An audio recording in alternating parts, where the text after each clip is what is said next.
everyone, it's Luna! Before the video starts, please make sure you're subscribed. If you've not, it's totally free and it helps out the channel a lot. It'd make me really happy if you did. If you don't, I'll send your ass back to the Shadow Realm, you degenerate. Enjoy! Alright, so right off the bat, you'll never meet a more opinion-based fan base when it comes to Danganronpa fans. Whether I want to or not, I'm constantly seeing all types of takes, good and bad, when it comes to the favorite characters, games, trials, and even shifts in the series.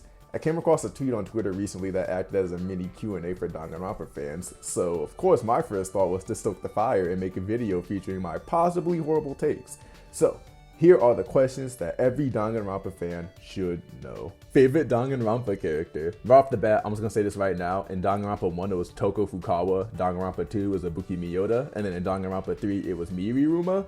So if that doesn't tell you what type of person I am, then I don't know, you might have to like do some more digging. Maybe I'll add that as a Danganronpa question for you to answer. My favorite Danganronpa character out of all time is Ibuki Miyoda. She's just really eccentric, energetic, and just look at her outfit and like her whole entire aesthetic. Like, I honestly rock with that, and I just like really love it. Not only that, but just her personality itself is just like really amazing, and it's wholesome and it's cute, and then, you know, just put all that together, and there's nothing you can really hate about Ibuki. Not to say that I don't love Toko or Miyu, but Ibuki just blows them all out of the water. Favorite game and media in the series? Hands down, Danganronpa V3. I'm probably going to get some heat about that because I know a lot of people don't like V3, but hey, sue me, it is what it is. Danganronpa V3 to me was the best out of all the Danganronpa games to begin with, just because I really did like all of the cast members in V3 when compared to Danganronpa 1 and 2. In Danganronpa 1 and 2, there was a lot of people that I liked, but at the same token, there was a lot of people that I didn't like. So every single time they got screen time, I would always just be like, oh, well, this is a bore. I really just want to get this over with. But with Danganronpa V3, a good majority of all the cast members I really liked. And then again, if you go back to our tier list video that we made, you can definitely see that in action there, because a lot of the V3 kids, they were the highest of like every other student on there for like all the other Danganronpa games. Everything from the story, the characters, the build up, the trials, and even the ending, that's what I really liked about V3. And that's why I hold it over every other Danganronpa game, and that's why it will always be my favorite Danganronpa. In terms of the shows, they were all good and everything like that, but again, doesn't compare to V3. Opinions on Trigger Happy Havoc? I mean, it was fine for what it was. If anything, it was really just a build-up of the Danganronpa series, which it did its job pretty well. And, you know, you figure out why they're locked in to begin with. You learn more about, you know, the greatest, most tragic, despair-inducing event in human history. I'm pretty sure I got that all wrong. But, you know, you can check me on that if you want to. But, yeah, it was honestly just like a really great build-up. The characters themselves were, I mean, they weren't anything to rave about. I mean, granted, like, if you ask me, like, I played the free time events and I really would like to see more of Mukuro, but you know, obviously for the sake of the plot they had to offer. But yeah, Trigger Happy Havoc, it was alright for what it was. Great setup for the whole series, and yeah, it was alright. Opinions on Super Danganronpa 2. If we're gonna be real about it, Danganronpa 2 wasn't necessarily my favorite. The only reason why I have some type of praise for it as of right now is just solely because of Ibuki. I feel like Ibuki carried that whole entire thing, and then when they offed her, I literally stopped liking the game, if we're gonna be real about it. I really like the cast members themselves, like a lot of like Mikan, Gundam, Chiaki, Sonya, you know, all of them. I feel like Nagito as an antagonist was really great. He added a lot of depth into the story. Not only that, he really provided a lot of tense and exciting moments, but it just really falls flat in terms of everything else. I really didn't like Hajime as a protagonist. I thought Hajime was boring. I thought Hajime was kind of being like standoffish at a lot of times. And I guess like, you know, like, oh, I don't know, my ultimate talent thing can like really have an effect on him. Yeah, but like at the same time, like if somebody goes to talk to you, don't be an asshole just for the sake of being an asshole. Like that didn't really make any sense. Like a lot of times like Hajime did that and I really didn't understand it. Especially with Ibuki. I didn't like that shit either. Like I said, if we're gonna compare the cast to Danganronpa 1, they really did blow him out the water because there was a lot more people that I liked here than in Danganronpa 1. But I mean, overall, like it was chill. If we're gonna talk about the anime, I mean, the anime is gonna be talked about later, but like they really did add a lot of depth into Danganronpa 2, and that was pretty much my whole saving grace for the whole entire iteration. Opinions on Danganronpa 3 Despair and Future Arc. So instead of grouping them all together, let's just break it down one by one and then we'll run through each of them. So starting off with the Despair arc, I really liked it as I thought that it was the saving grace for Danganronpa 2. I really did think that it did a lot by adding a lot of variety to the cast of characters in Danganronpa 2. It gave you more insight about who they are as people, who they are as students, and not only that, but just like the friendships and bonds that they formed before they got put inside the Neo World program. and it really did just do a lot of build up into the terms of just like how they get there, what's going on in it, and so on and so forth. So overall, I really did like the Despair arc. It did a lot. I think for the feature arc, it was alright for what it was. I didn't really have any strong feelings towards any of the characters there, but I mean, of course, it was pretty nice for what it was. You get like a secondary version of the killing game where it was like, oh man, you get put to sleep and then somebody wakes up and kills somebody, but in the end, they're using Meteorite's mind control ultimate talent to like basically just like have them kill themselves, which was pretty nice. And then also the wristbands that prevent you from doing certain tasks was a nice touch on it. I think that really did add a lot of like tense moments during some of the scenes in there, which was pretty nice. If anything at all, I really like the feature arc for the fact that it tied up the Despair arc, and it kind of just like wrapped up the whole Danganronpa 2 kids in general, which I really liked it for that reason why. But yeah, feature arc was it was alright. The Despair arc I really liked a lot. Opinion on Ultra Despair Girls. What about Ultra Despair Girls? If we're gonna be real, EDG was ass. It was horrible. It was terrible. No one should have to suffer playing through that game. They did Toko dirty by putting her in it. They did Komaru dirty by making her like the protagonist in it. And honestly, those two are the only good things about UDG. If I had to pick one word to describe the whole entire game, it would be uncomfortable. Or, pedophile. Pick your poison. Both of them go hand in hand if you ask me. Opinions on Danganronpa V3. I've already said this before, so I'm just going to reiterate. Danganronpa V3 is my all-time favorite Danganronpa game. From the cast, the story, the ending, and the trials, all that mixing together, it just really made for an awesome game. Like I said, for Danganronpa 1 and 2, there was a lot of people on the cast that I liked, but at the same token, there was a lot of people that I disliked on the cast as well, which made me hate, how some of the story dragged on whenever they got some screen time. I know I'm being really nitpicky here, but it is what it is. But, however, in Danganronpa V3's aspect, I really didn't tire of seeing any of the characters on screen because I just really liked them all a lot. And I really understand like why they hate for it's there just because of the ending, and people feel like it kind of just like abruptly ended and kind of just like, threw everything at the wall in terms of just like how it ended. But I mean, honestly, that just really ties it all together for me, and I have no complaints about it whatsoever. It just made me love the game even more. Opinions on Danganronpa 0. So to be honest, I was late to the Danganronpa 0 train because I didn't know it existed at the time I heard of it, and I didn't really read it at all, and so I had to kind of like catch up on it a little bit. But honestly, it's an interesting take on the series itself, just because I feel like Matsuda and Ryoko, they do a lot to add to it. I like it in the fact that it gives you a little prequel to what's to come, and kind of just like gives you a little setup to like how did everything come to be at Hope's Peak Academy, which is really nice and everything. Of course, I don't necessarily, it's not like really high on my list of like favorite Danganronpa pieces of media, but it's just really a nice touch. Do you need to read it? No, you don't. But does it help out? Kinda, yeah. It gives you more backstory on the characters and everything like that. And like I said, it's just a really nice addition to have. So if you have the time to read it, I say do it. Favorite Danganronpa pro tag. Shuichi Saihara, and then if Kaede had more screen time, I'm pretty sure she'd probably top Shuichi, maybe, just because I really liked her personality as a character, and the fact that those both of them kind of just like built off of each other and they kind of relied on each other a lot, definitely so furthers my argument. But definitely Shuichi. Shuichi was far better than Makoto. He was far better than Hajime. And then, of course, he was far better than Komaru. But Shuichi as a character, as the ultimate detective, you can definitely see how the more the trials go on, the more that he doesn't want to do this anymore. The more that it wears him down, the more that he's tired of seeing his friends kill each other. He's tired of his friends, dying. And it's just like, it just weighs down on him until like the last trial where he just like flat out gives up, and he's like knee deep into the pit of despair, and he has his friends like rally him back and everything like that. Yeah, Kibo giving him hope, motivating him, and Shuichi just comes out on top. He's just like a really in-depth character that just like fluctuates throughout the whole entire game. And not only that, but he's just like really interactive and expressive with other students, which I really like the fact that like coming from Hajime, who didn't do that, it's just really something. Favorite Danganronpa and tag. Kokichi all the way. There's no way you can look at Kokichi and just like not love all those like little antics that he gets people into. And I know some people are like, oh, but Nagito is actually serious about it. Like, so was Kokichi. Kokichi was always being serious about it. And even then, like at the end of his road, like you can definitely see that like, he was definitely hiding more things about the way he feels about the killing game, the way he feels about other people. And he was just a little practical jokester. Like, dude, overall, just like you can definitely tell like he wanted attention a lot, but overall, like Kokichi just like did it all. And in terms of like Byakuya, I don't even really consider him to be an antag if we're gonna be real about it. But I understand why people group him in that category. But if it was between Kokichi and Nagito, definitely Kokichi. I feel like he did a lot more. He was more expressive with his personality and the way he just like kind of egged people on. And he was joking with people, and he would just like set people up and be like, "Oh, it's a lie," all that type of stuff. Kokichi's definitely my man here. Most useful talent in Danganronpa. Maki's, and I'm not talking about her being the ultimate caregiver, ultimate caretaker, whatever it was. I'm talking about her being the ultimate assassin. Not only that, but like you have the means to defend yourself, and then not only that, but you also have the means of getting your hands dirty if need be. So if you had to be stuck in a killing game and I needed some type of talent, I would honestly prefer to be the ultimate assassin. Who has the most useless talent?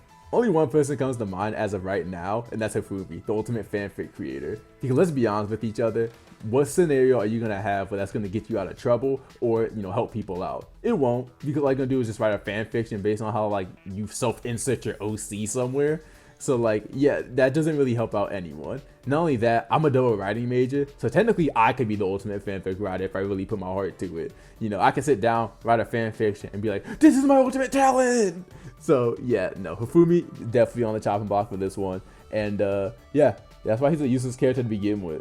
Worst execution. I think in this question itself, if we're going to be talking about worst execution, I think we're talking about executions that just like really were lackluster and didn't add much to it. Mikan's execution was really terrible because not only did she kill off Ibuki, the best character in the game, and Hiyoko, I guess, but that's beside the point. But the fact that Mikan went out in the way of like, oh, she just rode a fist that was pumped up with like steroids or adrenaline or something, and then she got launched into like the sky, like Team Rocket. That's how you went out? Like, no, she had a double kill. Like, there had to be something more brutal or something more punishing for that. But no, if anything, she got off scot-free. You got launched up into the sky while everyone else had like brutal deaths for committing one murder. You caught 2 bodies and got off just that way? Yeah, no, that's not cutting it. That's weak. That's horrible. And honestly, it should have been better. Best execution. There's a lot that can really make this list for me, but if we're gonna narrow it down, we're gonna have to go back to the best game in the series, Danganronpa V3, and we're gonna have to go with Gonta Gokuhara's. Like, dude was literally tied up against a post, and then he was shot at with a bunch of different micro like metal beads to the point where dude was like eating all those shots. Yeah, sure, dude's face was all swelled up, and he was like little scratches on him and stuff like that, but like he was eating all of them, and then it took like a giant ass like, I don't know what was, like a praying mantis or like a little Caesar from fucking Pokemon just come out and just like slash him straight in its gut. Not only that, but like, his alter ego was like destroyed too, but that's beside the point. But he wasn't even done there. Like, dude got a hole in his whole fucking chest now, and then Monokuma proceeds to light him on fire. So like, dude was burnt alive too. Considering who like Gonta is as a character, being a dude who's like really lighthearted, he's really passionate, he's really nice to people, just to go out like that, like that's so unbelievably messed up. But at the same token, that makes it the best execution throughout the whole entire series.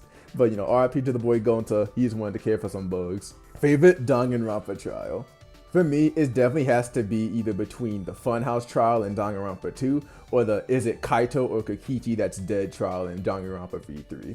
But if I had to pick one, I would say the V3 trial, where it was between Kaito or Kokichi, figuring out who was alive or dead inside the mech. For me, there was a lot of nuances in there and a lot of like trials and tribulations where it was like, oh dang, it actually could be Kokichi, but at the same time, like, oh, it could be Kaito. And even as the trial went on, maybe it was just me, but a lot of the time, my thoughts and opinions on the whole trial were being swayed, like as it would keep going on. Because at one point, I thought it was Kokichi, and then like someone would say something really, really smart, and I'm just like, damn, I didn't think of that. Maybe it actually is Kaito. So the fact that the trial was able to have me going back and forth trying to figure out like who was alive and who was dead is really something that I feel like no other trial in Danganronpa could do for me.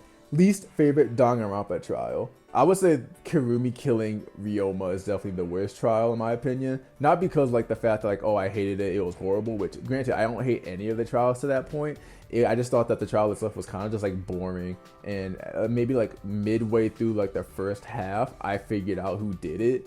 And especially with the whole like, oh, the fabric was left in the pool or whatever like that. I'm just like, oh man, who else wears gloves here that are like black? So I was just like, okay, using deduction tactics, and I just figured out it was Karumi.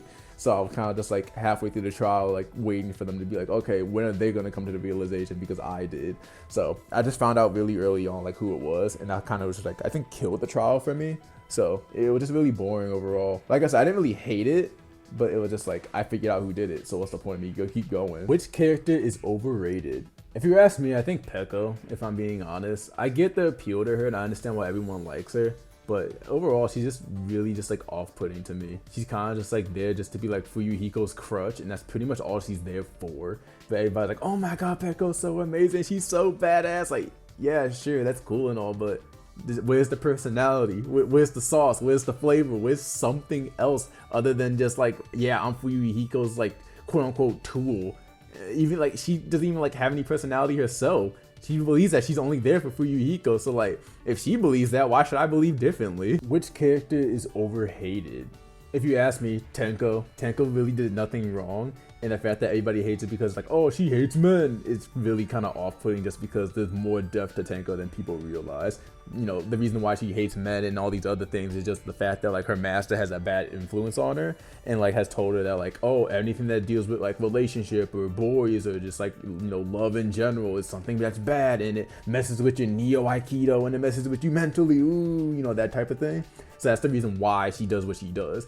And then even as you play further along in the, you know, free time events and stuff like that, you know, you understand to like, you know, why she acts the way she does with Suichi, and then she even comes to like some sort of understanding where she's like, you know what, you're really not all that bad. Maybe my master was kind of, you know, being, you know, over exaggerating everything. And even then, like with her relationship with Himiko, I honestly thought it was really cute. Himiko even said herself that she took it for granted, like her one friend that she was really able to lean on and rely on, she kind of just like tossed to the side for Anji and stuff like that. You know, honestly, I feel like it all kind of just ties together with Tenko being understanding, she's being reasonable with not only just like everything else that's going on, but to Himiko as well, even as she said those things to her. So Tenko, I really loved her. I liked her as a character, and I feel like she deserves a lot more than the hate that people are giving her. Favorite Danganronpa ship? Me and Ibuki. But now some real shit, we're gonna have to go with Saimatsu. Saimatsu is really just wholesome, cute, and like I said before in the very beginning, Shuichi and Kaede build off of each other, and they really do support each other, and you can definitely see that something's there.